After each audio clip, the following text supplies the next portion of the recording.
Parte 1. Assinei com sangue pacto com um satanista. O que aconteceu depois, ninguém conta. Tudo começou como uma brincadeira. Um grupo de amigos na faculdade, explorando coisas que não deviam. Cada um querendo provar para o outro quem era mais corajoso. Eu sempre fui o cético, aquele que ria das superstições e das histórias de terror contadas ao redor de uma fogueira. Mas naquela noite, algo me puxou para o desconhecido de um jeito que hoje eu não consigo esquecer e talvez nunca esqueça. Estávamos na casa de um cara que ninguém conhecia muito bem. Ele era diferente, talvez até estranho, mas sempre atraía gente. Diziam que ele sabia coisas, tinha segredos e essa aura deixava todos intrigados. Na mesa, velas estavam acesas, um livro velho e empoeirado aberto no centro e ele falando baixo, com uma voz que parecia ecoar, mesmo num ambiente tão pequeno. Ele explicou quase casualmente sobre um ritual que poderia nos dar qualquer coisa que quiséssemos. Riqueza, amor, sucesso, poder, bastava apenas seguir as instruções e não recusar nenhum passo. Todos riram, inclusive eu, achando que era só mais uma encenação boba. Mas então ele tirou uma lâmina de barbear e a colocou na mesa. Alguém tem coragem de selar seu destino? Ele perguntou. O silêncio tomou conta da sala. Ninguém se mexeu. E antes que eu pudesse pensar, para impressionar todos, eu disse, eu faço. Foi rápido, e as risadas abaixaram quando viram que eu estava mesmo falando sério. Seguindo as instruções do livro, cortei levemente o dedo e deixei o sangue cair sobre uma espécie de símbolo desenhado no papel. Ele começou a falar palavras numa língua que eu jamais ouvi antes. O ambiente ficou mais pesado e o ar mais frio. Mesmo assim, eu ria internamente. Não era nada. Era apenas mais uma noite que a gente ia contar como piada depois. Mas algo estava diferente. Assim que o ritual terminou, ele olhou nos meus olhos e disse algo que me arrepia até hoje. Eles ouviram você. Você fez o desejo? Sim, eu tinha decidido mentalmente pedir sucesso. Algo simples, algo que ninguém estranharia. Está feito, ele disse. Eu saí dali com a sensação de que aquilo tinha sido só teatro, me achando idiota por participar. Nos dias seguintes, tudo começou a mudar. Meu chefe, que parecia não gostar de mim, de repente começou a me notar. As oportunidades no trabalho explodiram, pessoas começaram a me tratar de maneira diferente e até mesmo minha vida pessoal parecia estar numa maré de sorte inexplicável. Eu ria, achando que a vida tinha finalmente virado para o meu lado. Mas nada na vida vem sem um preço. Foi na terceira semana que começou. Pequenas coisas primeiras, sombras que não combinavam com a luz, barulhos de passos em casa quando eu tinha certeza de que estava sozinho, objetos se mexendo levemente na mesa, como se fossem tocados por alguma coisa que eu não conseguia ver. Inicialmente pensei que era minha mente pregando peças, fruto do cansaço ou da excitação com tantas mudanças. Mas então eu comecei a sonhar. Sonhos escuros, confusos, com figuras que ficavam na margem da visão, sempre sorrindo, sempre me observando. Eu acordava suando, mas não conseguia lembrar os detalhes, só o rosto deles e a sensação de que estavam chegando mais perto, dia após dia. Até que numa madrugada acordei com uma impressão de peso no quarto. A porta estava aberta, mesmo eu tendo fechado antes de dormir. Na beirada da cama, vi a silhueta de algo ou alguém, embora mal pudesse distinguir o contorno no escuro. Meus olhos tentaram enxergar melhor, mas algo me dizia para não me mexer. O ar estava denso, pesado, e cada segundo parecia uma eternidade. A silhueta não se movia, mas eu sentia que estava sendo observado de uma maneira que nunca havia sentido antes. Quando criei coragem para acender o abajur, a luz piscou rapidamente e apagou, como se algo ou alguém não quisesse que eu visse o que estava ali. A figura começou a se inclinar, como se quisesse se aproximar. Meu coração batia tão rápido que eu podia ouvi-lo, e então uma risada baixa, sombria, cortou o silêncio. Fechei os olhos, tentando convencer a mim mesmo de que era um pesadelo, mas ouvi uma voz familiar, quase um sussurro, perto do meu ouvido. Você pediu sucesso, não pediu? Agora pague o preço. Quando abri os olhos novamente, o quarto estava vazio. Mas no espelho ao lado da cama, havia algo escrito em uma língua que eu não conhecia, como se tivesse sido arranhado na superfície. Desde aquela noite, as coisas pioram a cada dia. As sombras não desaparecem mais. Elas ficam, sempre me observando, sempre sorrindo. A sensação de peso não me deixa, como se carregasse algo ou alguém comigo por onde eu ando. Eu achava que tinha feito um acordo tolo, uma brincou, mas agora percebo que aquilo nunca foi brincadeira. Eu não sei se foi o ritual, o sangue ou aquela decisão impensada, mas o pacto não foi apenas uma encenação. As presenças se intensificam, os rostos nos sonhos estão mais nítidos, mais próximos. Eles sussurram meu nome, riem de mim, como se soubessem algo que eu ainda não entendi. Já não durmo, já não me sinto sozinho, mesmo em lugares vazios. Outro dia, vi reflexos nos espelhos que não eram meus, sorrisos que não pertencem a mim. Algo mudou, e não sei se tem volta. Às vezes, na calada da noite, quando tudo está em silêncio, ouço uma batida na porta. Não sei o que está lá fora, mas sinto que, a cada vez que ignoro, ela se aproxima cada vez mais. E tenho medo do dia em que ela entrará sem eu precisar abrir. Mesmo com o medo crescente, decidi buscar respostas. Voltei à casa daquele cara, o estranho que iniciou tudo. Mas quando cheguei, a casa parecia abandonada há anos. As janelas quebradas, o cheiro de pó e mofo no ar, como se ninguém tivesse pisado ali em muito tempo. Comecei a duvidar da memória, de tudo aquilo ser real, até que ouvi um murmúrio vindo do fundo da sala vazia. Meu sangue gelou. Segui o som, mesmo com cada instinto no meu corpo gritando para sair dali, e cheguei a um espelho antigo, coberto por uma camada fina de fuligem. Quando limpei a superfície, vi meu reflexo, mas era algo errado. O eu no espelho não me imitava. Ele sorria, um sorriso distorcido, ansioso. Então ele estendeu a mão e antes que eu pudesse reagir, um frio gélido atravessou meu corpo. Meus olhos se arregalaram quando percebi que não conseguia mais me mover. Agora eu estou aqui. Não sei onde, não sei o que aconteceu. Tudo o que vejo é escuridão à minha volta, um vazio sem fim. Às vezes ouço ecos, sons de passos, risadas ao longe. E naquele espelho onde eu costumava estar está ele, o outro eu, vivendo minha vida, sorrindo para pessoas que eu conheço, fingindo ser eu. Eu o vejo através do reflexo, vejo como ele ocupa meu lugar, enganando a todos, vivendo a minha vida. E ninguém nota a diferença. Ele olha para o espelho, às vezes, direto nos meus olhos, como se soubesse que estou aqui, preso. E ele sorri. A pior parte. Às vezes, quando tudo está silencioso demais, nesse vazio em que me encontro, eu ouço o som de um espelho se quebrando, como se ele estivesse se preparando para me deixar aqui para sempre. E nos poucos momentos em que acho que não estou mais sozinho, percebo outra coisa.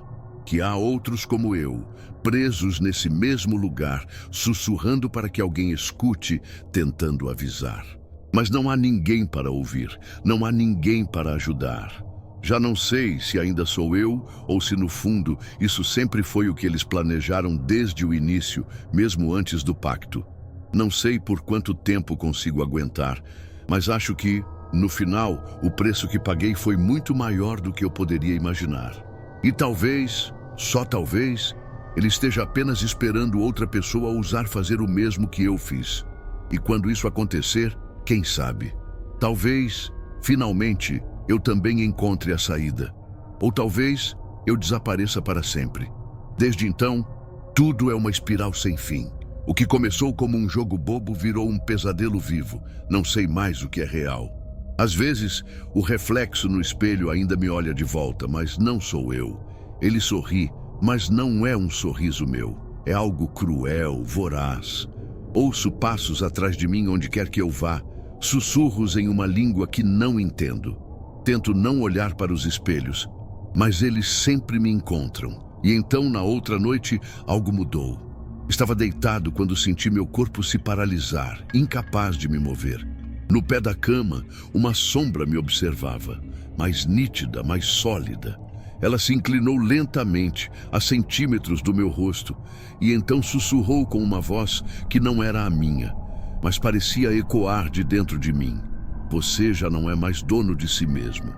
Desde aquele dia, cada vez que olho para um reflexo, sinto uma parte de mim desaparecer e uma parte dele tomar meu lugar. Acho que agora finalmente entendi o preço.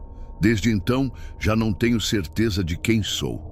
Às vezes, sinto que meus pensamentos não são mais só meus, como se outra presença dividisse minha mente. Tento resistir, me lembrar do que era ser eu, mas está ficando mais difícil. Vejo coisas quando estou sozinho, reflexos onde não deveria haver nenhum, sombras dançando nas paredes mesmo sem luz. Ontem ouvi minha própria voz me chamar de outro cômodo, mas eu não estava falando. E quando tentei afastar isso como mais uma ilusão, vi a sombra no espelho me observando. Seu sorriso agora maior, seus olhos cheios de uma fome que nunca vi. Ele está ganhando e eu estou desaparecendo. Desde então, me sinto cada vez mais distante de mim mesmo. Essa coisa que tomou meu reflexo está tomando tudo. Memórias, sentimentos, até meu rosto, como se estivesse lentamente me apagando. Outro dia, enquanto andava na rua, pessoas passaram por mim, mas seus rostos estavam desfocados, como se não estivessem realmente lá. No fundo, uma voz familiar começou a rir, baixa no início, mas ficando mais alta a cada passo que eu dava. Quando me virei, não havia ninguém. Corri para casa, mas cada janela, cada superfície refletiva mostrava ele me observando. Agora sei, não é só o espelho. Ele está me esperando para assumir completamente. E quando isso acontecer, ninguém saberá que ele não sou essa coisa que tomou o meu lugar, não quer só viver minha vida.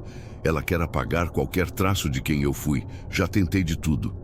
Queimar o espelho, fugir da cidade, dormir cercado por crucifixos e sal grosso. Fui atrás de padres, mães de santo, especialistas em ocultismo.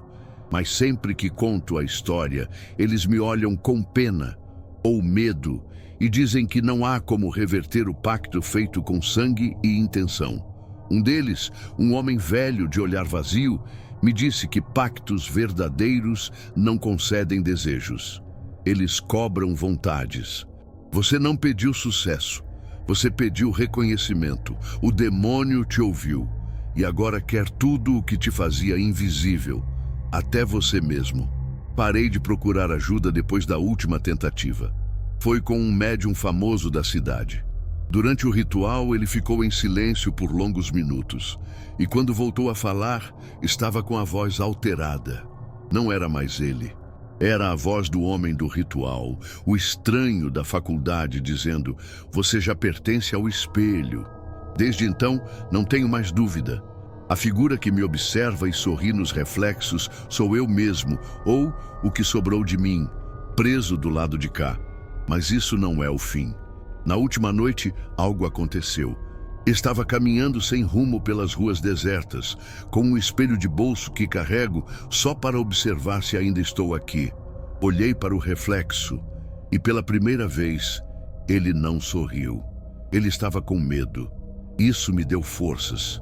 Pela primeira vez, percebi que ele não é invencível, que talvez eu ainda tenha algo que ele quer, algo que ele não conseguiu tirar totalmente de mim. Minha consciência. Voltei para o lugar do ritual mesmo destruído. Levei o espelho e uma vela. Reproduzi tudo como naquela noite. Cortei o dedo novamente e desenhei o símbolo com sangue seco, tremendo. Mas desta vez não fiz um pedido. Fiz uma cobrança. Olhei fixamente para o espelho e disse: "Eu quero o que é meu de volta." O ar ficou frio. A vela se apagou. E no reflexo, ele apareceu de novo. Mas agora, ele não conseguia mais sorrir. Começou a tremer, seus olhos ficaram escuros, fundos, e ele gritou.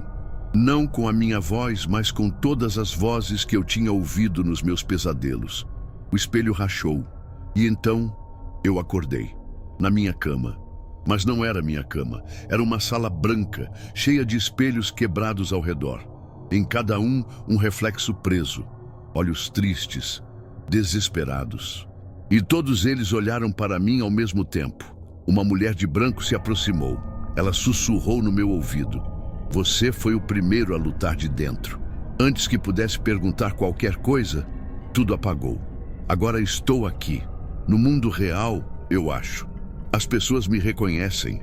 Meu nome ainda está na minha identidade, mas os espelhos estão vazios. Nenhum reflexo, nenhuma sombra, nenhum eco. Só que à noite, antes de dormir, escuto uma voz do armário rindo, dizendo: você acha que saiu, mas o espelho ainda lembra? E eu sei que tudo pode recomeçar se alguém ousar repetir o ritual. Então escute, se algum dia alguém te oferecer algo em troca de uma gota de sangue, recuse. Ou então, quando você olhar para o espelho, talvez já não seja mais você ali. Finais nunca são definitivos. A escuridão sempre espera pelo próximo. Parte 2. Mandei uma carta para um satanista nos Estados Unidos. O preço da iniciação foi mais alto que eu imaginava. Desde criança, o oculto sempre me fascinou. Havia algo no desconhecido, algo no que não podíamos ver, mas que parecia tocar nossa alma, que me atraía. Nos primeiros anos de vida, minha mente era uma tapeçaria cheia de medos e mistérios. À medida que crescia, a curiosidade só se aprofundava. Não era apenas uma busca por respostas, mas uma necessidade de encarar o que outros evitavam. E então, em um daqueles dias de frustração e solidão, navegando pela internet, encontrei o que procurava. Uma correspondência de um grupo satanista, aparentemente legítimo, nos Estados Unidos. O site era sombrio e direto, com promessas de iniciação e um caminho de conhecimento oculto. Uma promessa tentadora, mas com um preço que eu sabia que seria alto. Decidi enviar uma carta. Não falei para ninguém, porque, sinceramente, duvidava que fosse dar em alguma coisa. A carta foi simples. Escrevi sobre minha fascinação pelo oculto, sobre minha vontade de entender mais e sobre o desafio que aquilo representava para mim. Pedi para ser iniciado. Era um gesto de pura coragem, mas também de uma sede insaciável por algo que eu não sabia nomear. Várias semanas se passaram sem resposta. Eu já começava a acreditar que a história era só mais uma brincadeira na internet. Até que numa noite, algo estranho aconteceu. Estava sentado no sofá, assistindo TV, quando ouvi algo arranhar a porta. Fui até lá e encontrei um envelope preto, com meu nome escrito à mão. Algo me deu um calafrio ao tocá-lo. O papel parecia mais antigo, a tinta vermelha e úmida ao toque. Dentro, um bilhete com poucas palavras. Iniciar é conhecer. Esteja pronto. Observaremos. O medo que senti foi indescritível. Tentei me convencer de que era uma pegadinha, mas a sensação de que algo estava prestes a acontecer não me abandonou. Nos dias que seguiram, coisas estranhas começaram a acontecer. Luzes piscavam sem explicação. Sombras se moviam fora do meu campo de visão. Até os sons pareciam distorcidos, como se o ambiente ao meu redor estivesse mais denso. Mas nada poderia me preparar para o que veio a seguir. Uma noite, acordei com a sensação de que algo estava ao lado da minha cama. Não vi nada, mas a presença era palpável. O ar estava gelado e o silêncio era ensurdecedor. Foi quando ouvi, em sussurros, um nome. O meu nome. Algo me tocou nas costas e eu pulei da cama com o coração batendo descontrolado. Quando olhei no espelho do quarto, o que vi me fez congelar de pavor. Na parede atrás de mim estava escrito algo em letras vermelhas, como se fosse sangue fresco. Você pediu. Agora pertence. Eu tentei gritar, mas não consegui. O reflexo no espelho sorriu e eu não estava sorrindo.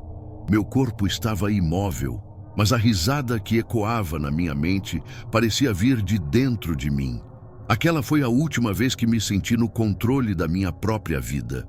Eles estavam comigo agora, e o preço já havia sido pago. Não sabia ao certo o que havia acontecido ou o que me aguardava, mas algo dentro de mim já sabia. Minha vida jamais seria a mesma. O hotel onde ele foi deixado em Los Angeles parecia comum por fora, mas à noite nos corredores algo transpirava além do ar-condicionado. Os olhos do concierge duravam um segundo a mais do que deveriam, e os espelhos, sempre os espelhos, refletiam ângulos que não batiam com a lógica do espaço. Na segunda noite, ele recebeu um envelope preto sob a porta. Dentro, um convite minimalista, com letras douradas em relevo. Jantar reservado. Local, Hillside 322. Dress code, preto absoluto. Silêncio absoluto. Era isso. Sem nome, sem horário, mas ele sabia. E foi. Hillside 322 era uma mansão de arquitetura brutalista cravada no topo de um morro. Lá dentro, os convidados pareciam flutuar em silêncio, vestidos como sombras com taças de cristal negro. Tudo cheirava a incenso de mirra e ferro. Não havia celular, não havia risadas, apenas olhares. Uma mulher o recebeu. Alta, pele translúcida com olhos de âmbar que pareciam brilhar por dentro.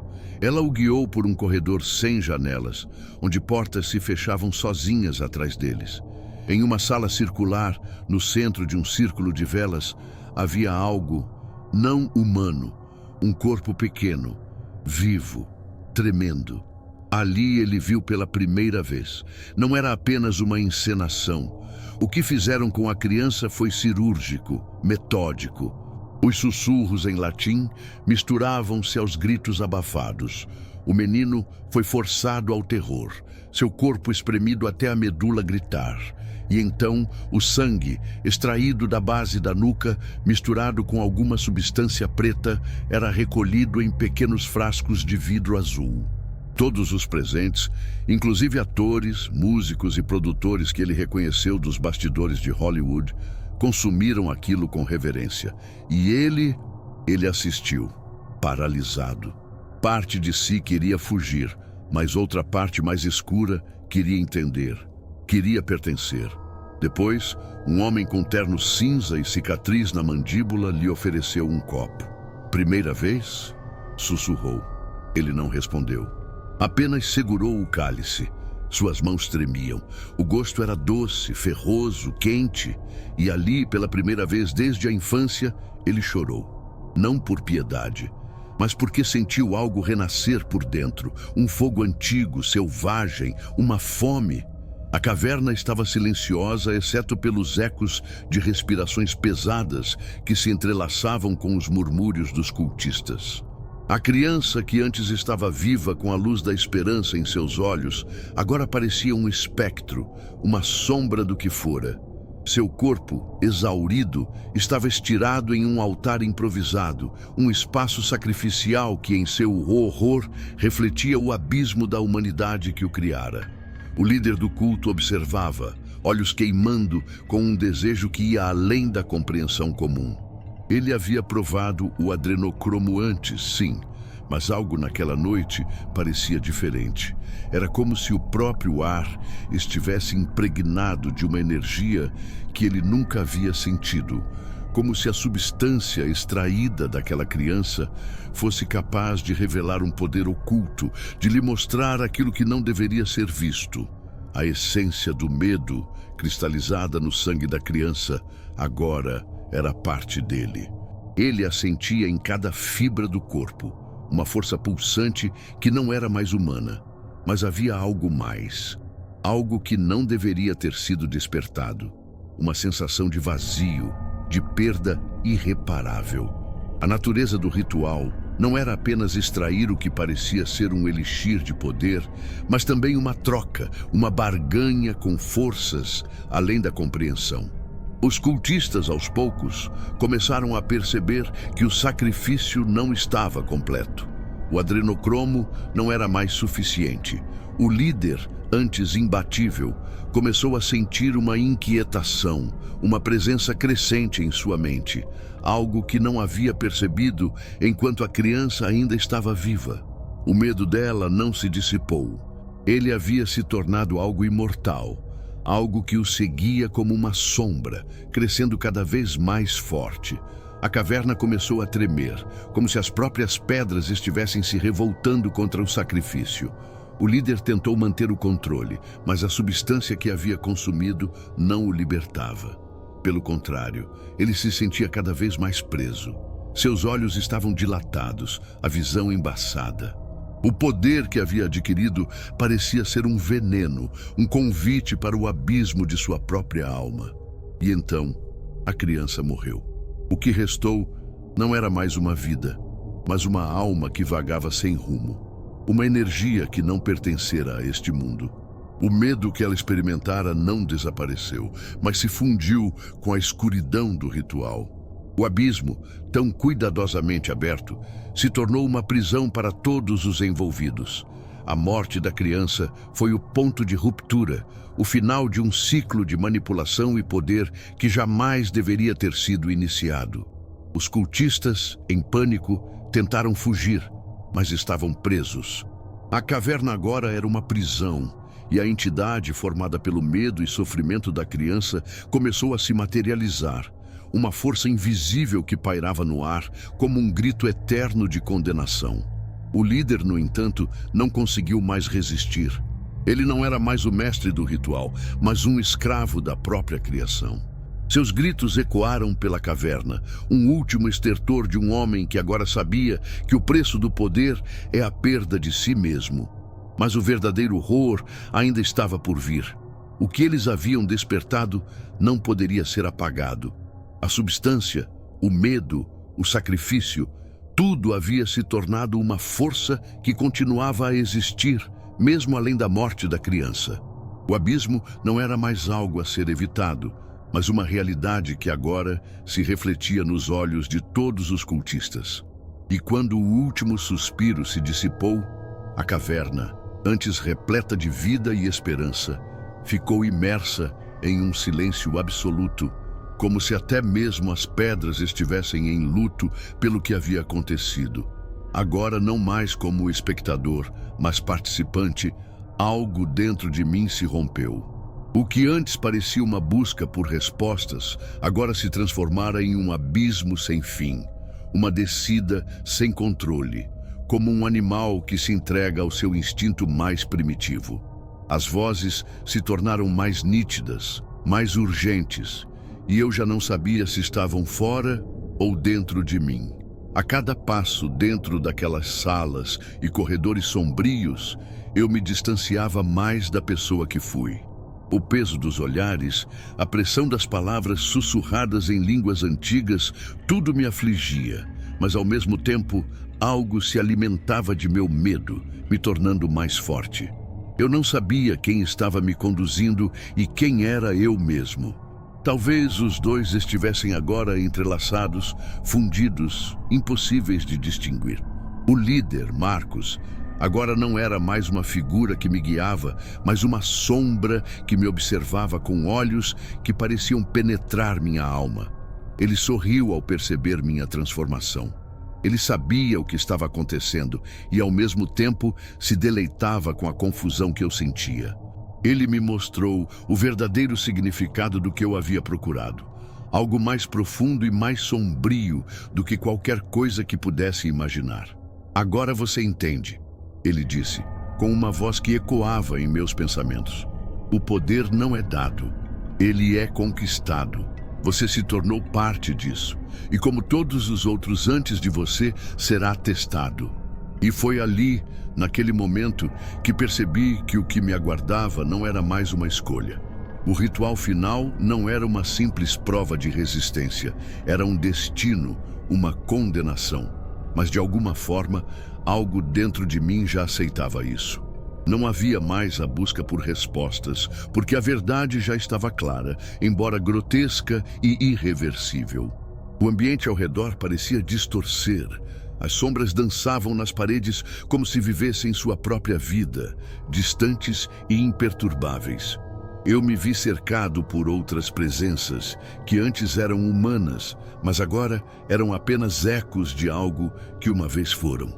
Suas faces pálidas e vazias pareciam me observar com olhos vazios de qualquer remorso. E assim, aquele último passo foi dado. Eu entrei na sala final, o centro da escuridão, onde um altar de pedras estava erguido. Ao redor, as figuras de outros membros do culto, suas figuras indistintas e distorcidas pela penumbra. Naquele altar, algo aguardava, algo que não era mais uma criança, mas algo pior. Um eco das almas que haviam sido consumidas, fundidas em algo que não podia ser descrito com palavras. É hora, Marcos disse, com um tom que agora parecia distante, como se ele estivesse falando de outro mundo. A celebração final vai começar. Eu fui colocado no centro, o espaço ao redor se fechando sobre mim. E tudo ao meu redor se transformou em um turbilhão de imagens distorcidas e ecos de risos e gritos abafados. Meus olhos estavam arregalados, mas nada mais fazia sentido. A dor, o medo, a fome, tudo se misturava em algo tão profundo que não havia mais retorno. Naquele momento, eu soube. Não havia mais o eu que entrou naquela jornada. Não havia mais a necessidade de explicações ou respostas. Eu era a parte final do ritual, a última peça de um quebra-cabeça que nunca deveria ter sido montado. O que me tomava agora não tinha nome, mas sua presença era imensa, consumindo tudo ao seu redor, como um fogo devorador. E foi assim, em uma última explosão de dor e luz, que eu deixei de ser quem era. Não morri, não renasci.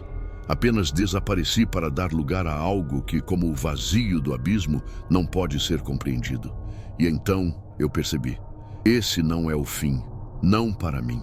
Não para ninguém que tenha cruzado a linha. Aqueles que escutam esta história, que entram nesse espaço sombrio comigo, carregam um eco. Um eco que vai atravessar o tempo, a memória e os lugares, buscando aqueles que estão prontos para ouvir. Por quê? Porque eles estão vindo. Deixe seu nome nos comentários. Talvez, no fundo, ele ecoe por lá. Parte 3. O menino e sua jornada sombria. A primeira lembrança que tenho da vida é o gosto de terra e sangue na boca. Me empurraram no chão de barro batido porque eu peguei um pão que ninguém mais queria. Eu devia ter uns 4 anos, talvez 5. A verdade é que ninguém sabia, nem minha mãe me registrou. Ela sumiu quando eu ainda babava, deixada por um caminhoneiro bêbado no posto da estrada. Cresci onde deu, em casa de parente, em igreja abandonada, em barraco de lona perto da feira. Aprendi rápido que o mundo não gosta de gente que sobra. Quem nasce fora do tempo vira sobra, e sobra a gente joga fora. Os adultos diziam que eu dava azar. Primeiro foi o acidente com o trator, o primo que perdeu o braço. Depois foi o incêndio no galpão. E a morte do bebê recém-nascido, que dormia a 2 palmos de onde eu estava. E sempre alguém apontava o dedo para mim. Esse menino é pesado, tem um negócio ruim nele. Passei a andar com os olhos no chão, evitando cruzar o olhar com quem quer que fosse. Porque todo mundo procurava desculpa para bater, para xingar, para cuspir. E criança aprende a calar, a sumir dentro de si. Aprende que existir é um erro. Lembro de um tio que me deixou dormir na casa dele por uns meses. Foi a única vez que achei que talvez existisse algo parecido com amor. Ele me deu um colchão velho, me ensinou a acender o fogão a gás, me chamou de filho, uma vez bêbado. Na terceira noite ele entrou no meu quarto e trancou a porta. Disse que se eu gritasse, ninguém ia acreditar. E eu não gritei. Só fechei os olhos. Depois disso, eu nunca mais consegui olhar para trás. Me tornei um fantasma dentro do meu próprio corpo. Andava, comia, respirava, mas não vivia. Me desenhava com cabeça de burro, com asas cortadas, com fogo saindo das costas. Aos 12 anos, já falava com paredes e dormia em pé. Foi nessa época que encontrei aquele livro. Estava jogado num monte de tralha, junto com ferramentas enferrujadas e uma Polaroid rasgada. Era uma capa preta, com uma cruz de ponta-cabeça desenhada à mão. Dentro, páginas amareladas, desenhos de símbolos estranhos, palavras em latim que queimavam a língua. No topo de uma delas, escrito a caneta tremida, invocação ao anjo caído da justiça. Eu li aquilo como quem lê uma carta escrita só para mim. Naquele momento, eu senti que alguém, ou alguma coisa, finalmente me ouvia. E pela primeira vez em muitos anos, eu sorri. No dia seguinte, acordei e vi o livro na minha mesa como se tivesse aparecido do nada. Ou talvez eu tivesse esquecido onde o deixei. Não importava. O que importava é que agora ele era parte de mim. Comecei a copiar os símbolos, as palavras, tudo, cada linha, cada invocação. E à medida que os desenhava, sentia uma espécie de alívio, como se algo dentro de mim fosse finalmente desbloqueado. A primeira noite em que fiz a invocação, eu estava sozinho no quarto. A casa estava quieta, mas o vento fazia a madeira da porta ranger. O cheiro de mofo misturado com o incenso que eu queimava no canto me dava vertigem. Eu fechei os olhos, recitei as palavras baixinho e o mundo ao meu redor pareceu parar. Eu esperava algo, alguma presença, um sinal, qualquer coisa. Mas o que senti foi algo mais profundo, algo que brotou de dentro de mim. Uma dor antiga que se transformou em fogo. O fogo que não queimava a pele, mas algo bem no fundo da alma. Eu não sabia naquele momento, mas era o começo de tudo. Eu não estava mais sozinho. Algo me escolheu. Algo que, em troca do meu silêncio, me daria poder. Poder para nunca mais ser rejeitado, para nunca mais ser invisível. Nos dias seguintes, minha vida mudou de um jeito que nem eu esperava. Não era mais o menino invisível. Eu comecei a perceber as pequenas fraquezas nas pessoas ao meu redor. Como o velho padeiro, que tremia quando alguém lhe pedia mais do que uma simples compra. Ou o segurança da escola, que fechava os olhos toda vez que alguém o desafiava. Eu já não era o fantasma, eu era o espectro. Tinha um rapaz da escola, o Marcos. Era o tipo de cara que ninguém dava atenção, mas todo mundo gostava de zombar. Ele se aproximou de mim uma vez, querendo me dar um cigarro. Eu aceitei, mas não por causa do cigarro. Eu sabia o que ele queria. Ele estava só tentando me testar, tentando ver se eu ainda era fraco o suficiente para ser tocado por uma piada. Eu não ri. Quando ele deu as costas, murmurei as palavras que já estavam gravadas na minha mente. Não precisava de nenhum gesto, nenhum símbolo. A energia já estava ali, em mim. No dia seguinte, Marcos não apareceu na escola. Nenhuma explicação. Não era como se alguém fosse se importar. Ele não era nada. Mas eu sabia o que tinha acontecido. Ele estava sentindo o que eu sentia. Ele estava finalmente entendendo. Eu não precisava de mais nada. Não mais amor, não mais aceitação. Eu tinha a chave para a dor que poderia ser transformada em força. Eu só precisava alimentar isso. Foi naquela noite que percebi que algo havia mudado para sempre. O livro não estava mais apenas sobre a mesa, esperando ser aberto. Ele era parte de mim. Eu tinha o controle agora. E então, finalmente, eu vi. O que me esperava. Não era o inferno que as pessoas temiam. Era algo muito mais perto de casa. Algo que se chama solidão. E algo mais poderoso que qualquer dor física. Era a vingança do esquecido, e com ela, o sorriso do inferno finalmente apareceu em meu rosto. Eu não era mais o mesmo menino. Não conseguia mais olhar para o espelho e ver aquele garoto de olhos grandes, medo nos dedos, tentando encaixar um pedaço de amor onde não havia espaço. Agora, o espelho me mostrava algo diferente. Alguém que já não precisava mais de ninguém. A adolescência chegou como uma tempestade, mas eu não temia mais a chuva. Eu me movia como um espectro, invisível para todos, mas com um poder dentro de mim que me dava um prazer sombrio. No colégio, ninguém mais ousava me zombar. Eu sabia como fazer o medo se espalhar. Eu começava com pequenos gestos, uma palavra sussurrada ao ouvido de alguém. Um olhar profundo demais. Eu me tornei mestre em fazer os outros se sentirem desconfortáveis, em deixá-los questionando suas próprias mentes. Era uma sensação de controle que eu nunca soubera que existia e parecia que nada mais podia me tocar. Não mais a dor de ser rejeitado, não mais a necessidade de pertencer. Eu já estava fora de tudo isso. E o vazio que me rodeava, aquele mesmo vazio que havia sido meu inimigo, agora me dava força. A solidão não era mais algo que me assustava, ela era minha aliada. O que me assustava agora era o que eu podia fazer com esse poder. Eu não sabia até onde eu poderia ir, mas uma noite, a dor do passado se tornou clara. Fui tomar coragem e voltei até a velha casa onde cresci, um lugar esquecido, onde as paredes ainda guardavam o cheiro da minha infância. A casa parecia ainda mais vazia do que eu lembrava. O lugar estava em ruínas, como tudo que eu havia tocado. A porta rangia quando abri, e os mesmos ratos corriam pelas frestas da parede. Lá dentro, tudo estava como eu deixara. O quarto onde dormi, os móveis quebrados, o cheiro de mofo que nunca saiu. Mas mais importante, havia algo que eu não esperava. Algo que me fez parar na porta e quase cair de joelhos. Meu avô, aquele homem que sempre foi um desconhecido para mim, estava lá, no mesmo quarto, sem vida. Parecia que ele estava esperando por mim. Seu rosto estava pálido, como se o próprio tempo tivesse se esquecido dele. Eu não me lembro de um só abraço, de uma única palavra amiga. Mas ele estava lá, morto e frio, como se sua morte fosse mais um pedaço do que minha vida tinha se tornado. Eu não chorei, eu não senti medo, eu só senti uma coisa: a sensação de que eu tinha finalmente alcançado o ponto onde tudo se encaixava. Onde o meu sofrimento não era mais um fardo, mas uma força.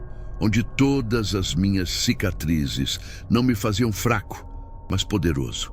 Aqueles olhos vazios me encaravam como se soubessem. Sabiam que eu tinha finalmente entendido o que ele nunca me disse. O que ninguém me disse. Eu não era um erro, eu era a consequência de tudo que foi rejeitado. Isso, de alguma forma, me dava mais controle sobre minha própria vida do que qualquer pessoa normal poderia imaginar. O que eu vi naquela casa velha não era apenas meu passado, era meu futuro, e esse futuro não tinha espaço para arrependimentos. Eu saí de lá com a sensação de que algo dentro de mim havia finalmente se fechado. A dor já não me dominava. Eu não sentia mais a necessidade de buscar redenção. Eu havia me tornado o próprio castigo, e com isso eu tinha o poder. A adolescência, que deveria ser o auge do aprendizado e do crescimento, agora se tornava a era de minha ascensão. O que eu não percebia era que a cada passo eu estava indo cada vez mais fundo em um abismo do qual não haveria mais volta. E no fim, o sorriso que se formava no meu rosto não era só um sinal de vingança. Era a promessa de que o inferno não era apenas um lugar. Era o estado de espírito que eu agora controlava. Os dias se arrastavam, mas nada mais me tocava. O mundo à minha volta era como um filme desfocado, uma sequência sem emoção. Eu já não sentia nada pelas pessoas à minha volta. As caras sem expressão, os sorrisos falsos, os olhares evitativos. Todos se tornaram sombras. E eu, o único que tinha se tornado real. O único que havia entendido a verdadeira natureza das coisas. No colégio, a vida continuava, mas era como se eu vivesse em outro plano. As palavras dos professores, os risos dos colegas, as discussões idiotas sobre esportes e celebridades, nada mais tinha significado. Eu olhava para eles, todos os outros, como se fossem pedaços de carne sem alma, sem noção do que realmente importa. O poder. Foi quando a raiva voltou. Uma raiva profunda e sibilante, como a cobra esperando para atacar. Ela vinha de dentro, como uma necessidade. Não era mais apenas sobre se vingar das pessoas que me faziam mal. Não, era sobre mostrar a todos eles quem eu realmente era. Mostrar a eles que o mundo não é um lugar de misericórdia. O mundo só é real para quem é capaz de aceitá-lo em sua forma mais crua. Foi quando conheci o Bruno. Ele era um garoto comum, mas tinha um olhar de superioridade, como aqueles que se acham melhores do que os outros.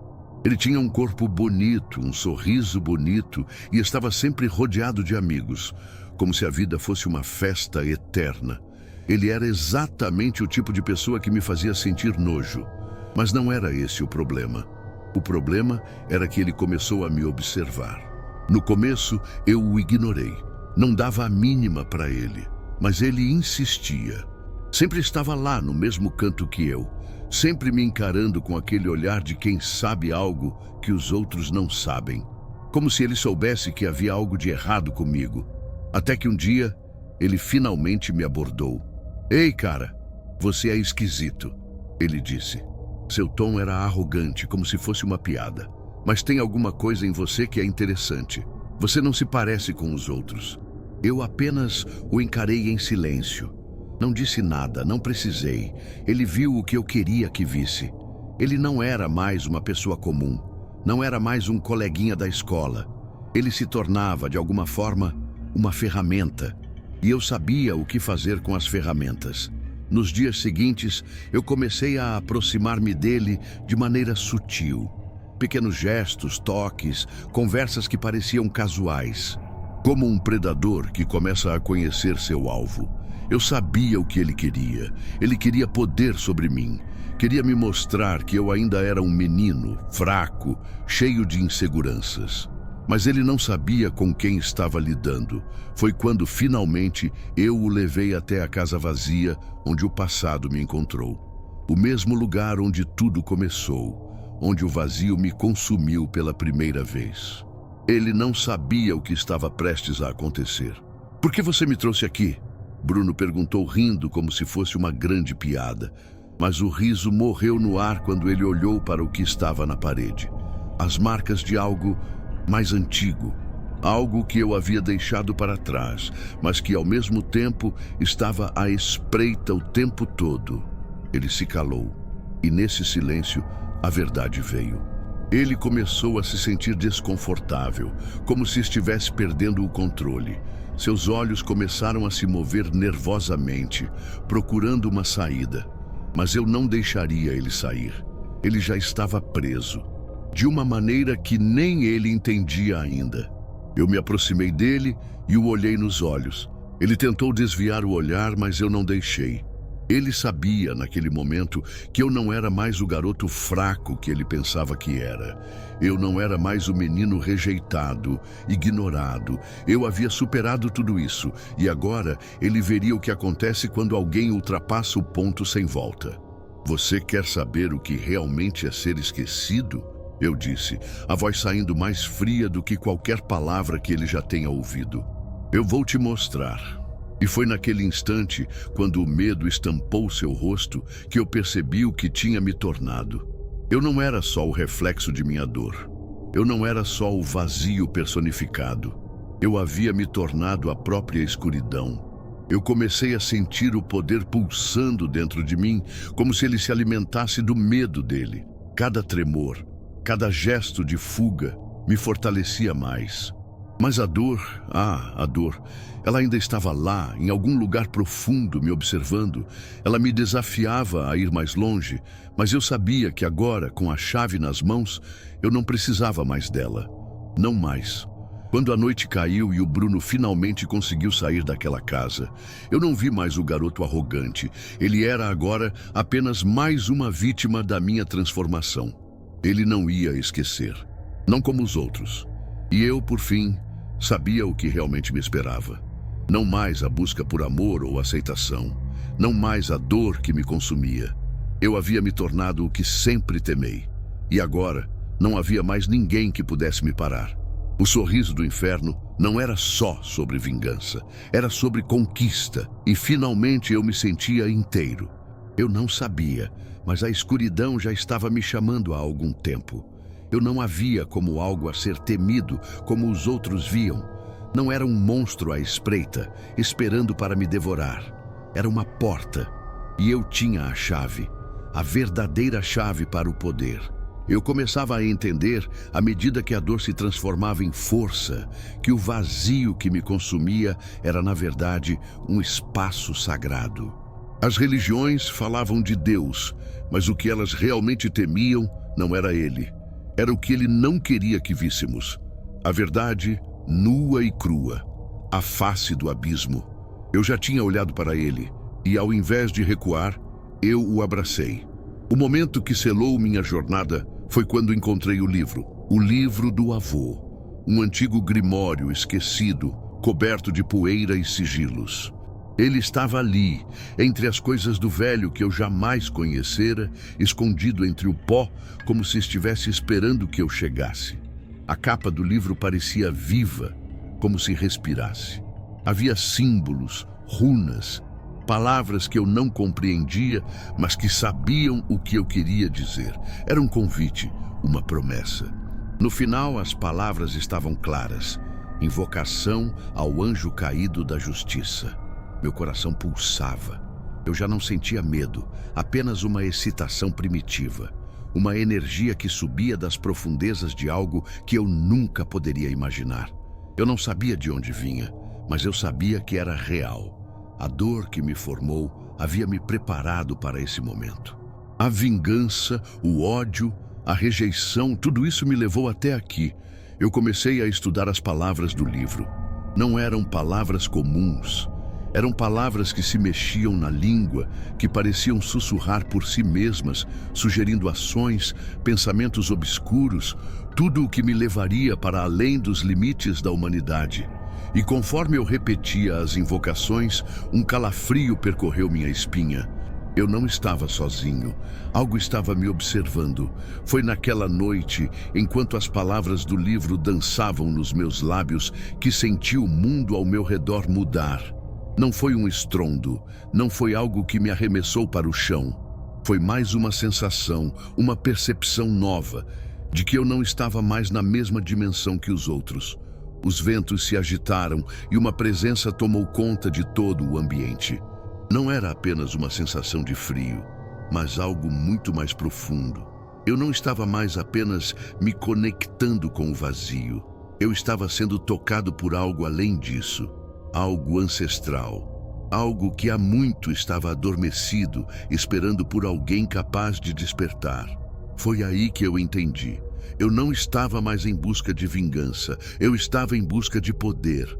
E esse poder não vinha de um Deus benevolente, mas de algo mais puro, mais primordial, que sempre esteve em mim, esperando para ser despertado.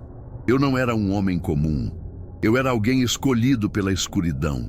E a partir de agora, minha jornada seria guiada pelas mãos do anjo caído, o anjo da justiça, do caos, da destruição. Eu havia feito minha escolha. Não havia mais volta. A partir daquele momento, eu não seria mais escravo da dor, do sofrimento ou da rejeição. Eu era agora um filho da escuridão. E com isso, eu tinha o controle de tudo o que aconteceria. O sorriso que surgiu no meu rosto não era mais humano. Era a promessa de algo maior, de algo que nunca seria esquecido, de uma revolução interna que mudaria tudo. O abismo já não era mais meu inimigo. Agora, ele era meu aliado. E a primeira lição que aprendi foi simples. Quem controla o medo, controla o mundo. E o medo, agora, ele era meu servo. Foi como se o livro tivesse me marcado. Não foi só o conhecimento que ele continha, mas a sensação de que ele era apenas uma porta, uma passagem para algo mais. Algo que eu ainda não conseguia ver por completo, mas sabia que estava ali, à minha espera. O Grimório falava de invocações, de rituais, de formas de poder que iam além do que eu havia imaginado. Mas o mais perturbador era a última página. Ela estava em branco. Não como uma falha ou erro, mas como uma promessa.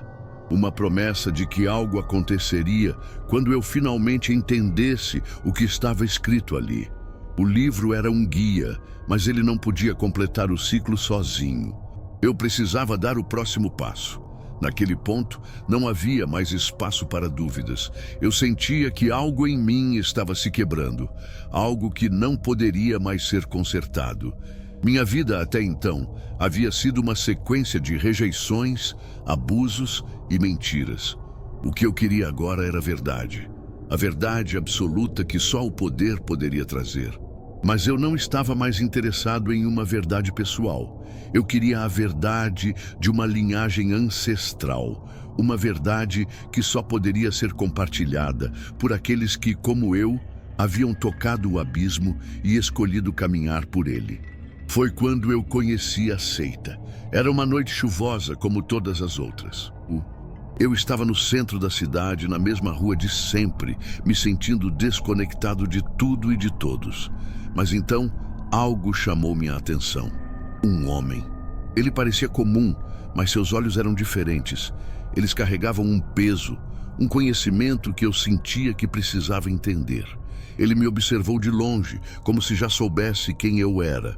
Quando nossos olhares se cruzaram, houve um reconhecimento imediato, como se tivéssemos estado no mesmo lugar, no mesmo momento, em outra vida.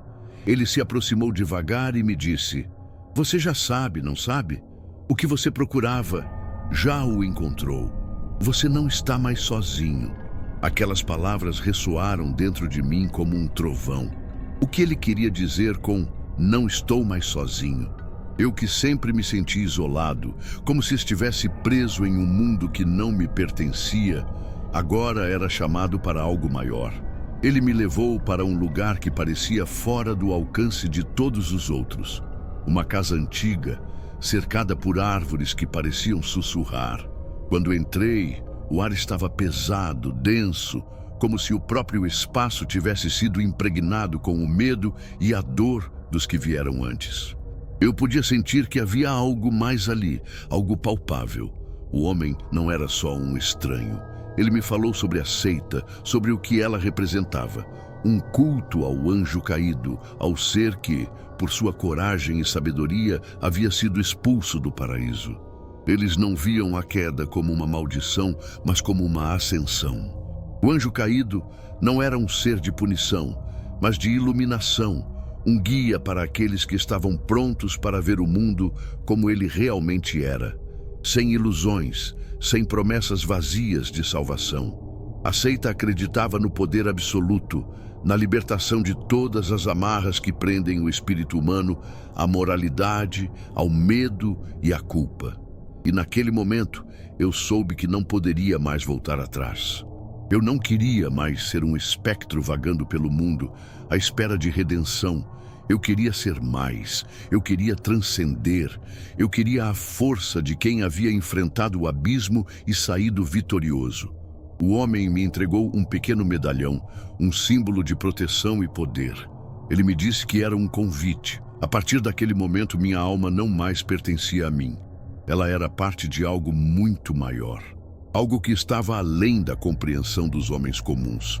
O homem então me guiou para o que parecia uma sala secreta, um espaço oculto na casa. O ambiente estava repleto de velas, símbolos desenhados no chão, e o cheiro de incenso impregnava o ar, criando uma atmosfera que parecia aquecer a carne e gelar a alma ao mesmo tempo. Outros membros estavam ali, em silêncio. Alguns pareciam tão comuns quanto eu, mas seus olhos estavam vazios, como se houvesse algo além deles. Algo que eu queria. A cerimônia começou. Não era uma oração, nem um cântico religioso. Era uma invocação. O ar se tornou denso. O poder começou a crescer. Eu podia sentir as palavras que éramos ensinados a recitar penetrando em minha mente, como se elas estivessem esperando por mim o tempo todo. Quando eu falei as últimas palavras da invocação, senti uma presença se aproximando, como se algo maior do que todos nós estivesse ali. Algo que não precisava ser visto para ser sentido. Era o anjo caído, o símbolo de justiça, de força, de verdadeira liberdade. Ele não era um ser de vingança, mas de iluminação. A seita o adorava não por medo, mas por reverência. Eles acreditavam que, ao aceitar sua verdade, alcançariam um poder além de qualquer limitação humana. E naquele momento, eu finalmente me vi. Não mais o menino perdido, não mais o rejeitado. Eu havia sido escolhido. A escuridão não me consumiria, eu a controlaria. E agora eu era parte de algo que estava além da compreensão de qualquer um que ainda vivesse no mundo da ilusão. A seita era minha família agora. Eles eram a única verdade que eu poderia seguir. A primeira coisa que percebi foi o olhar das pessoas. Era diferente. Não era mais de desprezo ou pena. Era de curiosidade, de respeito, de medo. Dentro da seita, eu não era apenas mais um. Eu era um escolhido. Eles diziam que meu sofrimento era a prova do meu valor. Que a dor que me esculpiu era o mesmo fogo que forjou os grandes líderes do inferno. E pela primeira vez, alguém via em mim não um erro, mas uma promessa.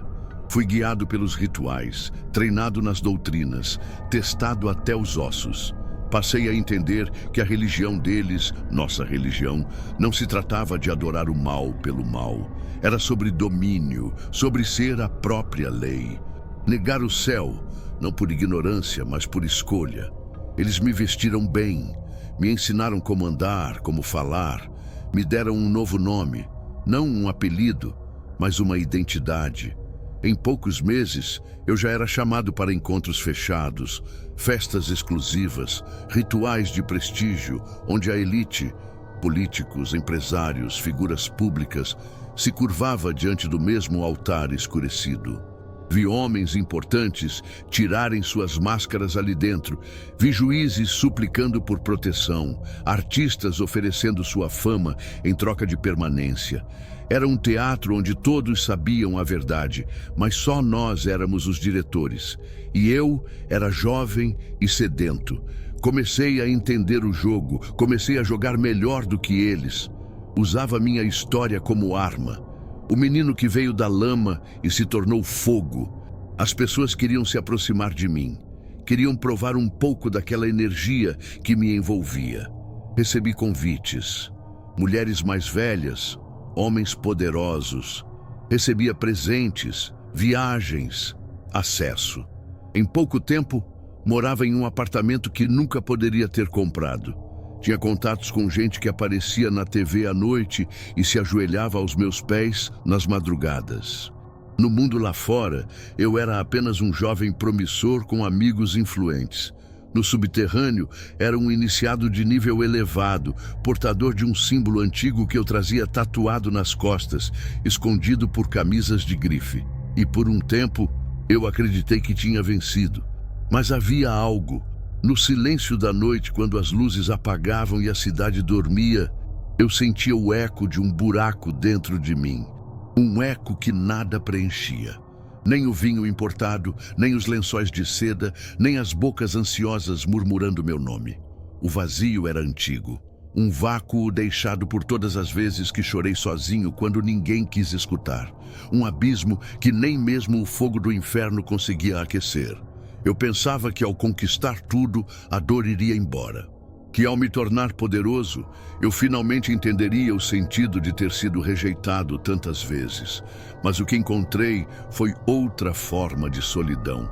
Mais sofisticada, mais disfarçada, mas ainda assim imensa. Porque agora ninguém me via de verdade.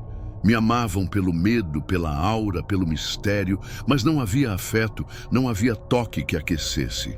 Só havia desejo. E o desejo é uma faca que só corta para dentro. Às vezes, me pegava encarando meu próprio reflexo, tentando entender quem eu era agora. Tentando lembrar quem eu fui antes de tudo isso. Antes do livro. Antes do homem dos olhos fundos. Antes da seita. Mas já era tarde. O que sobrou de mim estava enterrado lá atrás, junto com um menino sujo de terra, ajoelhado no quintal, ouvindo que era um erro. Agora eu era outra coisa. Um produto da dor. Um senhor do disfarce. Um corpo vestido de poder, mas com uma alma que sangrava em silêncio. E o mais cruel de tudo é que esse silêncio era a única coisa que ainda me pertencia. No começo, eram só pesadelos. Mas não desses que você acorda e esquece depois de tomar um café. Não. Eram sonhos com cheiro, com gosto, com dor real. Eu acordava com o corpo suado, frio, tremendo, às vezes sangrando. No primeiro deles, eu estava em uma sala escura. O chão era de carne viva, pulsando sob meus pés. Cada passo fazia um som molhado, como se eu estivesse caminhando dentro de um pulmão prestes a colapsar. Havia olhos nas paredes, centenas, todos me encarando, nenhum piscava. Uma voz, se é que posso chamar de voz, começou a rir. Era baixa, mas ocupava tudo. Um riso que fazia o ar ficar denso. E quando eu tentei falar, percebi que minha língua estava costurada, literalmente, com linha de pesca. Eu gritava só por dentro. A dor era insuportável. Eu sentia o sal da saliva arder nos pontos. Acordei com a boca seca. A marca da linha estava mesmo ali, fina, vermelha, como se algo tivesse apertado minha língua com força enquanto eu dormia. Na noite seguinte, eu vi minha avó, morta, sem os olhos, sentada no canto do quarto. Ela não dizia nada. Só me encarava, balançando o corpo como uma criança em crise. Quando me aproximei, ela abriu a boca. Lá dentro estavam os meus dentes. Meus. Aqueles que caíram quando criança, todos, enfileirados como um altar. Corri para o banheiro. Vomitei, mas não saiu comida, saiu terra e minhocas, juro por Deus. Minhocas vivas se contorcendo no chão. Deus!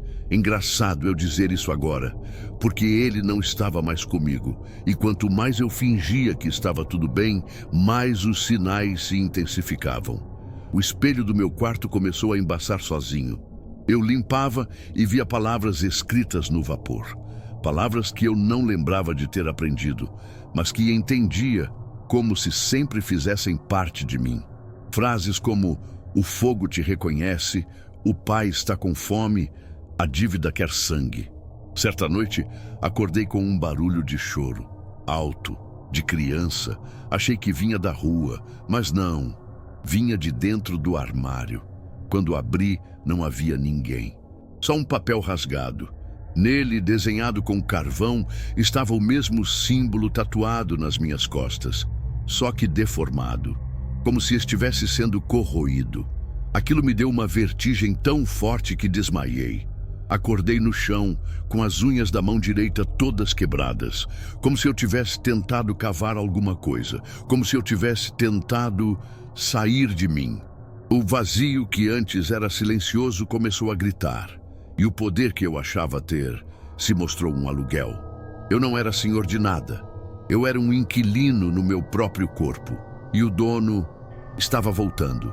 Um dia, durante um jantar com outros membros, olhei para o rosto de um dos anciãos e vi que ele não tinha olhos, só buracos negros. Sorriu para mim. Ninguém mais viu. Continuei comendo com a mão tremendo, sangrei dentro da boca. Meu corpo começou a falhar, pele com manchas, ouvidos zunindo, coração disparando sozinho às 3 da manhã, sempre às 3. Comecei a evitar dormir. 3, 4 dias sem fechar os olhos. Tomava estimulantes, café, qualquer coisa, mas o corpo cobra, e quando finalmente dormia, voltava, sempre voltava. Uma noite, sonhei que estava no altar da seita, mas nu, coberto de piche. Eles me olhavam com nojo, me apontavam, diziam que eu era fraco, que tinha quebrado o ciclo, que o pai não perdoaria.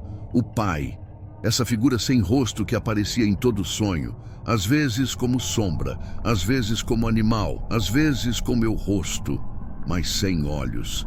Comecei a pensar em morte, não como fuga, mas como forma de apagar tudo, sumir de vez. Tentei uma vez. Remédios, corte superficial, covardia.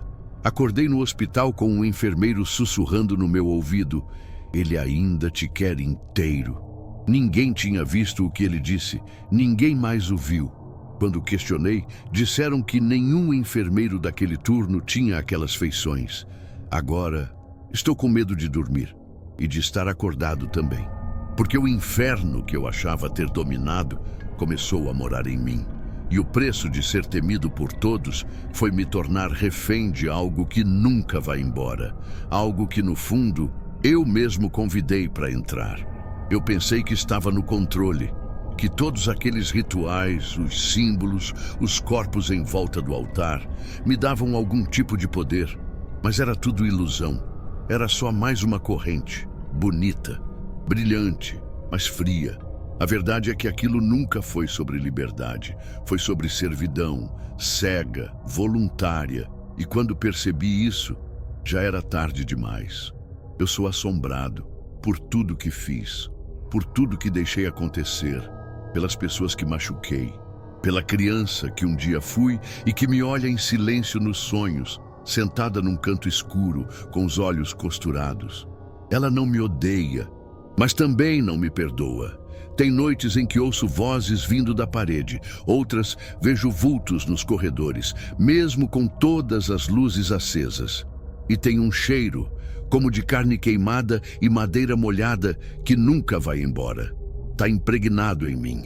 O rosto do pai aparece em reflexos, no vidro da janela, no brilho de uma colher, até na pupila dos outros, e às vezes é o meu próprio rosto que aparece para mim, mas distorcido, inchado, putrefato, como se o inferno tivesse moldado uma versão minha para me lembrar de quem eu realmente sou. Eu não sei mais quem sou. O tempo passa e eu continuo aqui, preso, isolado, em um corpo que já não sinto como meu. E você pode achar que isso tudo é exagero, ou loucura, ou só culpa de um homem arrependido demais. Mas te juro, se você tivesse lido o que eu li, ouvido o que eu ouvi, sentido o que eu senti, você nunca mais dormiria em paz. Eu troquei minha dor por poder. E hoje tenho os dois. Todo dia acordo e me pergunto, e se eu tivesse resistido? E se eu tivesse pedido ajuda antes? E se eu tivesse suportado mais um pouco, será que Deus teria me ouvido? Será que alguém teria estendido a mão? Ou será que tudo isso já estava escrito desde o começo? Será que algum de nós realmente escolhe?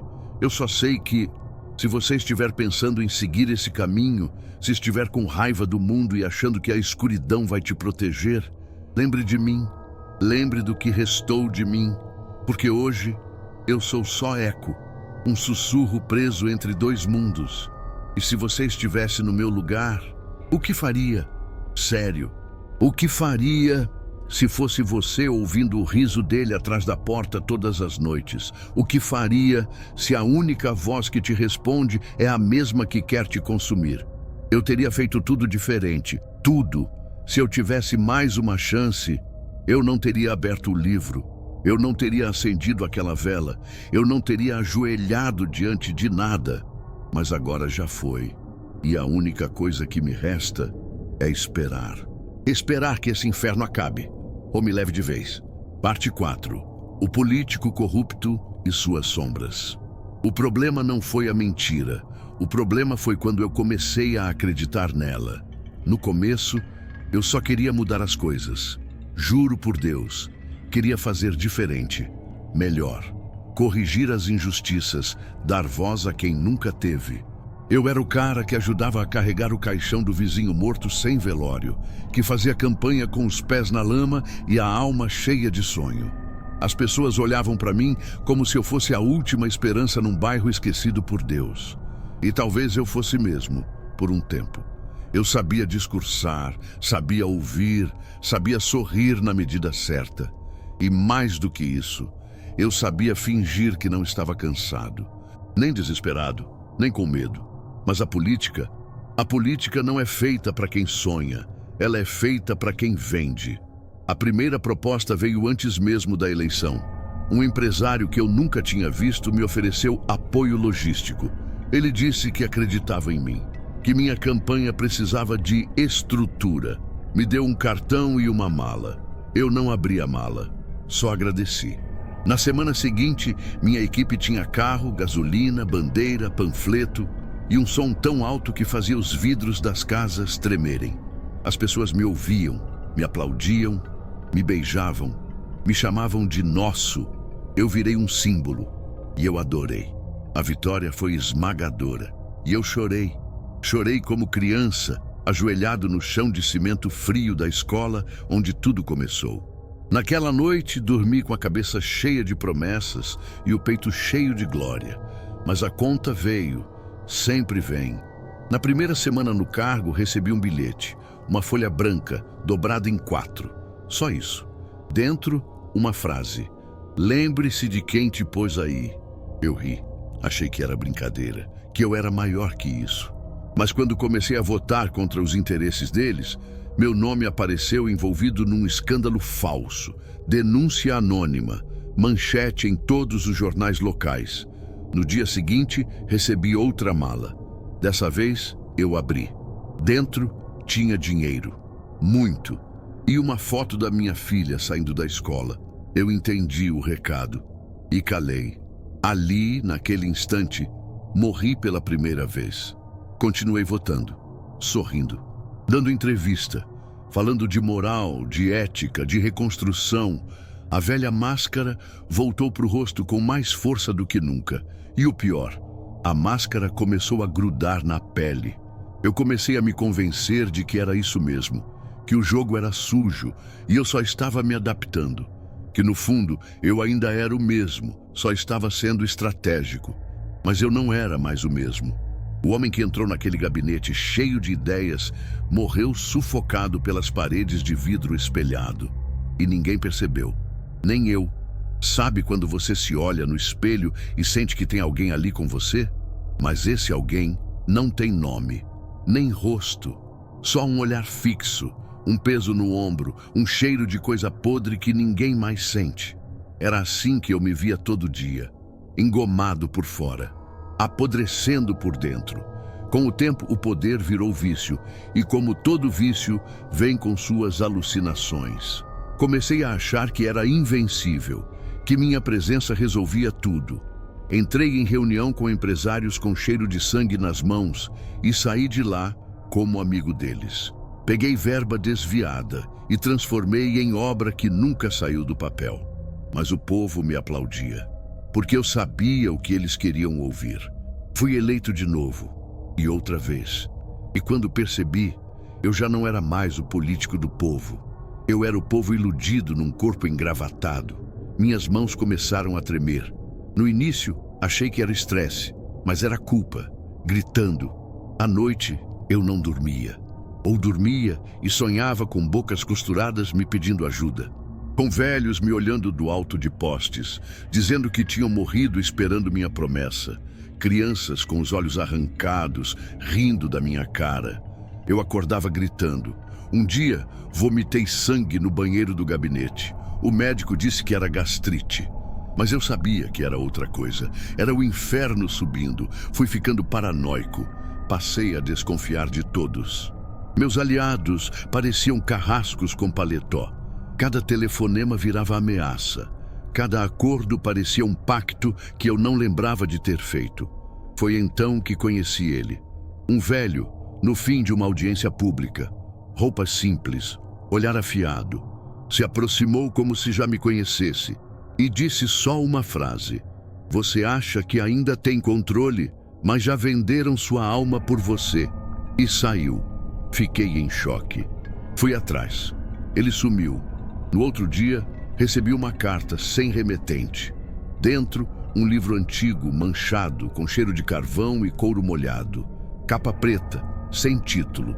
Abri, e lá estava escrito: "Para os reis do mundo, não existe céu, mas existe poder suficiente para esquecer que estão no inferno."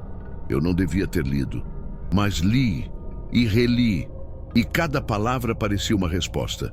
Não era um livro religioso, era um manual de como se manter no topo, de como matar o homem dentro de você pouco a pouco, até sobrar só a casca útil, de como aceitar que o bem nunca teve vez.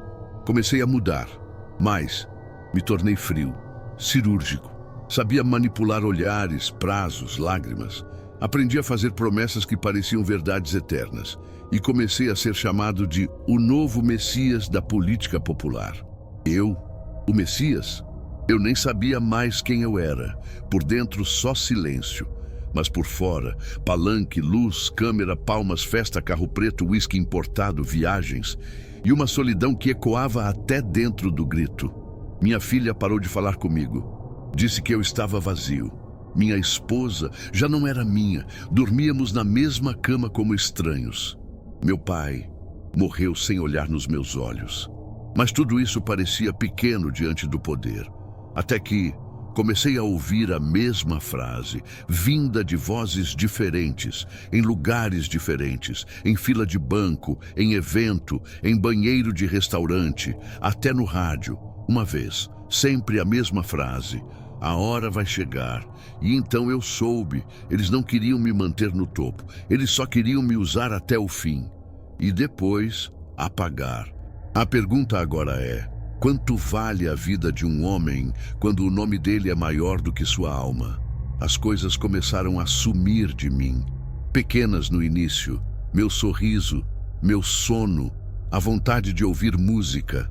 Depois vieram as maiores, o afeto da minha filha, a presença da minha esposa, a admiração até dos meus fantasmas. A cada noite, o livro sobre minha mesa parecia mais vivo. Não era só leitura. Era como se algo passasse por ele e me olhasse. Comecei a ouvir sussurros, no silêncio do carro blindado, no banheiro do gabinete, na pausa antes do aplauso. Eles diziam coisas que só eu sabia, coisas que nem minha mãe sabia. E foi aí que os sonhos começaram. Mas chamar aquilo de sonho seria ofensa ao terror. Eu estava em um corredor infinito, escuro, molhado. As paredes pulsavam. No fundo, minha voz discursava em eco promessas que eu nunca cumpri. E então vinham mãos do chão, das paredes, do teto. Mãos de eleitores sem rosto, sem olhos, só bocas abertas cuspindo frases que eu disse em campanha. Elas vão brotar onde o Estado nunca chegou. Essa verba é para saúde, não para bolso de político. Família é tudo. As mãos me agarravam, rasgavam minha pele, não com ódio, com fome. Fome de mim, fome da mentira. Acordei urinando sangue. No hospital, os exames diziam normal, mas eu via as veias dos médicos pretas, via os olhos das enfermeiras invertidos, via o reflexo do demônio no fundo da minha íris. Sim, demônio, não mais figura de linguagem. Eu o vi, primeiro na TV desligada do meu quarto, depois sentado na última cadeira do auditório vazio, depois dentro do espelho, até que um dia ele me respondeu: está pronto para o próximo degrau? Não falou com voz, falou com o tempo. Parou os ponteiros, fez o sol se apagar. Eu aceitei. E então, tudo que era sonho virou realidade. A seita apareceu como se sempre tivesse estado ali. Não usavam túnicas, usavam terno, colarinho e caneta. Me chamavam de filho do meio.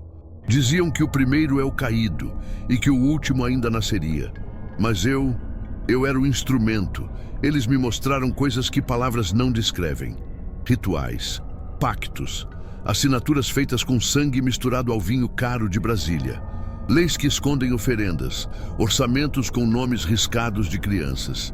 Vi um homem rir enquanto um bezerro era queimado vivo no porão de uma fundação. Vi políticos consagrados ajoelharem para um altar com chifres invisíveis. Vi um juiz chorar em transe enquanto assinava sentença sob um símbolo gravado a ferro sob sua pele. E eu apenas assistia, achando que ainda era humano, achando que aquilo era o preço, e o preço do topo, o preço do palanque. Mas o topo não é um lugar, é uma miragem, e o palanque é o altar de sacrifício. Me tornei amado, temido, articulador, quase um mito. Começaram a falar em presidência. Meu nome estampava pesquisas como se fosse destino. E eu sorria. Sorria enquanto dentro de mim a alma derretia. Mas toda conquista cobrava um preço. Minha filha tentou se matar. Minha esposa fugiu com um bilhete. Você morreu e esqueceu de avisar. E então, comecei a ouvir a voz dele fora dos sonhos. Ele não precisava mais esperar a noite. Eu era dele. Estava dentro. Mandava eu sorrir quando sentia nojo. Mandava eu prometer quando sabia que não cumpriria. Mandava eu calar a verdade, mesmo que ela gritasse dentro de mim como um filho abortado. Eu obedecia, como um cão fiel. Até hoje. Sim, hoje. Hoje, enquanto gravo isso, sinto que talvez não tenha mais volta. Mas algo dentro de mim ainda sangra, uma gota de quem eu era. E se você chegou até aqui, eu te pergunto, se estivesse no meu lugar, se tivesse crescido com fome, com a alma rasgada, com o poder ao alcance da mão, o que você faria? Diria não? Ou apertaria a mão do diabo com um sorriso? Sabe o que é pior? Eu me arrependi. Mas o arrependimento não desfaz o pacto, só o torna mais doloroso. Agora, todo aplauso me queima, todo voto pesa. E cada vez que meu nome sobe, mais fundo eu afundo. Se existe inferno, ele não está embaixo. Está aqui, atrás da minha gravata, no bolso da minha lei, na lágrima que não consigo mais fingir. E eu sou só mais um corpo erguido para que o mundo não veja quem está por trás do palanque. Às vezes, eu esqueço como é o som da minha própria risada. Ela sumiu, como se a vergonha tivesse costurado minha garganta por dentro. O rosto que aparece nos jornais não é mais meu. É um molde, um boneco bem vestido com a alma de um verme. O que me resta agora são os pesadelos acordados. Eles não esperam a noite, eles andam comigo, respiram comigo, são meu paletó, meu microfone, minha agenda. Hoje eu tive um surto, durante uma coletiva. Vi o rosto da repórter se transformar no da minha filha. Ela me olhava como olhava quando pequena, esperando o pai voltar. Mas ali, ela gritava sem boca, e todos continuavam aplaudindo. Fui ao banheiro e vomitei sangue. De novo, mas dessa vez tinha algo dentro, um dente, não sei de quem, talvez meu, talvez da criança que vendi com a minha omissão. A seita, ela nunca desaparece, ela se transforma. Está nas reuniões do comitê, na licitação fraudada, na mão que não treme ao assinar o contrato que desvia verba de hospital. Eles me chamam de testemunha final agora. Dizem que quando eu cair, outro nascerá, mais cruel, mais vazio, mais carismático, e que o meu fim precisa ser memorável. Hoje recebi uma caixa, sem remetente. Dentro, uma fita cassete e um bilhete. Ouça.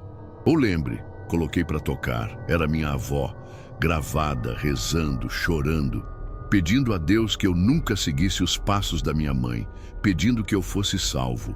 Foi a primeira vez em anos que caí de joelhos, não por fé, por desespero, porque a saudade do que eu fui é o único pedaço vivo que resta aqui dentro. E então veio ele, de novo, sentado na poltrona da sala, elegante, paciente, com aquele sorriso que parece conhecer todas as suas fraquezas. Você quer voltar? Ele me perguntou. Eu chorei, não por arrependimento, por vergonha de não conseguir dizer sim, nem não. Porque mesmo sabendo o mal que fiz, eu gostava do poder. Porque mesmo vendo o horror, eu queria mais. Sou um lixo de ser humano, um fracasso de alma. E ainda assim, estou aqui, pedindo perdão. Mesmo sabendo que talvez seja tarde demais. Sabe o que é mais cruel? Não foi o pacto, não foram os rituais, não foi o diabo, foi eu, fui eu. Eu que escolhi cada sim, cada mentira, cada abandono. O inferno, ele só ofereceu. Fui eu quem serviu a taça, quem brindou, quem bebeu e repetiu. Hoje, toda vez que o sol nasce, dói, porque cada novo dia é um lembrete de que eu não sou mais um homem. Sou um monumento ao que o poder é capaz de destruir. Você me vê na TV, na tribuna, na cerimônia, mas por dentro, eu estou nu, em chamas, cercado por sorrisos sem rosto e promessas quebradas. E é por isso que estou gravando isso. Para você. Não para se chocar, mas para pensar. Se você estivesse no meu lugar, com a fome, o abandono, o trauma, a chance, você diria não. Ou construiria um trono em cima de cadáveres sorrindo? Me diga, se você visse sua filha chorar sangue por sua culpa, se você ouvisse a risada do diabo cada vez que alguém te aplaude, Se você acordasse no meio da madrugada com o cheiro de enxofre saindo da sua pele, você ainda chamaria isso de sucesso? Eu não sou mais político, não sou pai, não sou marido. Sou só o resultado final de uma escolha que começa pequena, mas termina com a sua alma amarrada por correntes que ninguém vê. E se ainda existe algum Deus ouvindo, me perdoa, porque se essa for a última vez que eu falo, que minha voz sirva para calar o grito de alguém antes que seja tarde.